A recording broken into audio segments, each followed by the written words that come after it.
Bonjour, l'hypersensibilité, un handicap ou un cadeau? L'idée de cette vidéo m'est venue en lisant un livre, Les Atypiques, écrit par Isabelle Payot et Audrey Hakoun. Dans ce livre, il y a tout un chapitre dédié à l'hypersensibilité. En le lisant, je n'ai pas arrêté de faire « Ah, c'est ça !» Et je me suis vraiment sentie soulagée parce que je me suis tellement reconnue de ce qu'elle décrivait que enfin il y avait des mots qui étaient mis sur quelque chose que je trouvais bizarre. J'ai même eu dit que j'étais une extraterrestre parfois et qui était présent depuis toute petite. Dans ce livre, elles nous disent que 15 à 20% de la population est hypersensible. Dans mes ateliers, j'en croise énormément. J'imagine, c'est une hypothèse, que les hypersensibles, se posant beaucoup de questions, ayant des difficultés à gérer le flux d'informations, d'émotions et de sensations, seront peut-être plus à la recherche d'un épanouissement et peut-être aussi d'une connaissance de soi. Dans ce livre, elles indiquent trois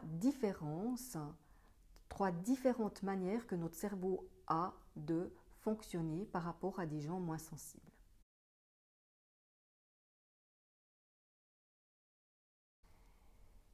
Là, je peux en tout cas en parler parce que au niveau du sens de l'odorat, j'ai un odorat très développé qui sent tout. Et c'est parfois vraiment ennuyant parce que j'aimerais mieux en avoir un peu moins sensible dans certaines circonstances, dans la foule parfois.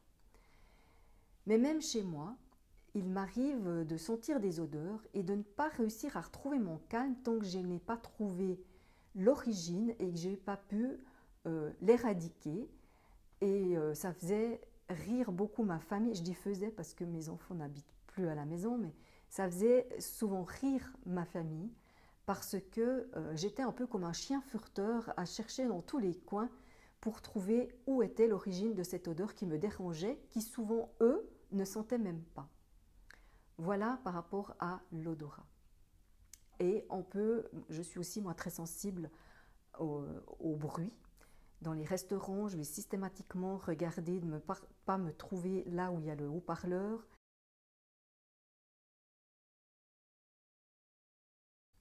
Les personnes hypersensibles vivent les émotions de manière beaucoup plus intense.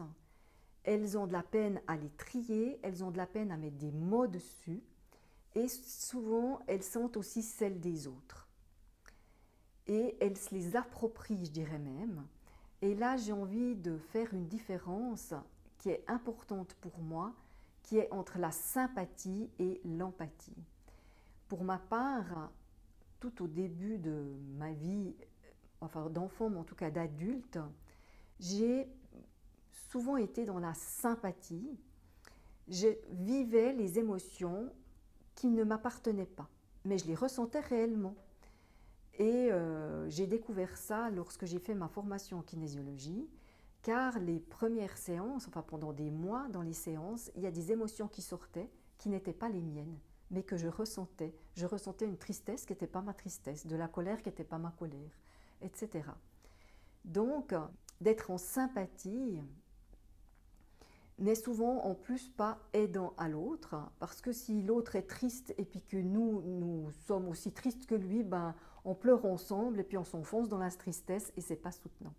Par contre, lorsqu'on est capable d'empathie, ça veut dire qu'on est capable d'aller sentir la tristesse de l'autre, mais de rester bien chez soi et de savoir qu'elle ne nous appartient pas. Et du coup, on est beaucoup plus soutenant parce que on peut être à l'écoute, on peut refléter et on peut aider la personne à sortir de sa tristesse.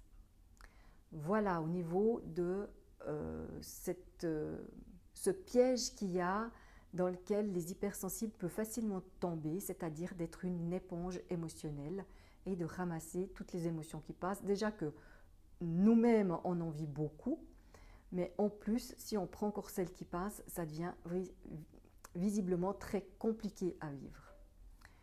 Voilà, Je peux illustrer ça par un exemple qui m'est arrivé au début de mes années d'enseignement. Lorsque je recevais des parents d'élèves, j'étais régulièrement happée par leur vécu, par leurs émotions, par les événements qu'ils vivaient. Et il m'est arrivé plusieurs fois, une fois qu'ils étaient partis, de réaliser que les informations que je voulais leur donner, que je ne les avais pas données. Et pourtant, l'entretien avait duré longtemps. Mais j'étais complètement happée par ce qu'ils vivaient eux-mêmes et je n'arrivais plus à rester connectée à ce qui était important pour moi. Et du coup, j'en oubliais de leur donner des informations importantes.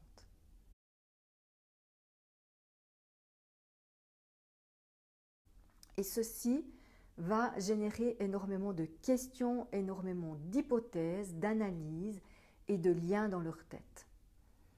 Et souvent, les personnes hypersensibles, elles vont également être très sensibles aux difficultés, à la souffrance, et du coup voir plus facilement le verre à moitié vide plutôt que le verre à moitié plein.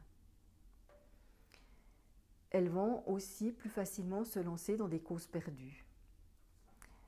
Voilà, pour illustrer ceci, je vois que moi, quand je préparais mes examens, j'avais tendance à vouloir engranger énormément d'informations. Je lisais beaucoup, plus que ce qu'on nous demandait, parce que j'avais envie de connaître les détails, j'avais envie d'aller plus loin, enfin, d'approfondir et j'allais à la recherche de ces informations.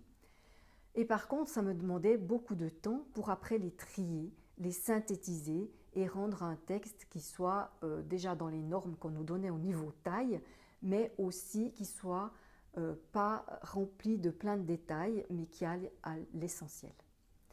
Donc souvent, les hypersensibles vont mettre plus de temps parce qu'elles vont devoir trier les informations et aussi mettre plus de temps pour faire leur choix parce que comme elles se posent plein de questions, eh bien, ça prend du temps pour y répondre, pour peser le pour et le contre et pour finalement passer à l'acte. Voilà. En conclusion, je dirais que les personnes très sensibles peuvent développer facilement un sentiment d'étrangeté qui les font se remettre en cause, qui les font se juger. Le nombre de fois que je me suis dite « Mais pourquoi je n'arrive pas à passer dessus un événement aussi anodin? Pourquoi il vient me questionner pendant des heures, pendant des jours parfois, quand je vois que la plupart des gens, ça ne leur pose aucun problème ?» Et ces questions, ces questionnements peuvent aussi nous décontenancer dans des situations du quotidien et ne pas nous faire donner les réponses réflexes qui sont attendues dans, je dirais, les liens sociaux. Je vous donne un exemple qui date de cette semaine. J'étais dans une foule, je me déplace et tout d'un coup un verre se casse. Je m'arrête et je regarde et je me retrouve face à un monsieur qui me dit « Bien, vous m'avez bousculé et j'ai lâché mon verre. » Et là, la première question qui m'est venue, ça a été « Mais comment est-ce possible ? Moi qui ressens même un cheveu ou une minuscule mouche sur la peau en été, quand on est plus dénudé, j'ai pas senti que je l'avais bousculé au point qu'il lâche son verre. » Et cette question tournait dans ma tête comme ça en rond et je n'arrivais pas à m'en détacher. Donc j'ai continué mon chemin et c'est plusieurs heures après que j'ai réalisé, prise par mes questionnements, prise par l'analyse de mes sensations par rapport au toucher, j'ai même pas eu l'idée, le réflexe de m'arrêter et de l'aider à ramasser les briques.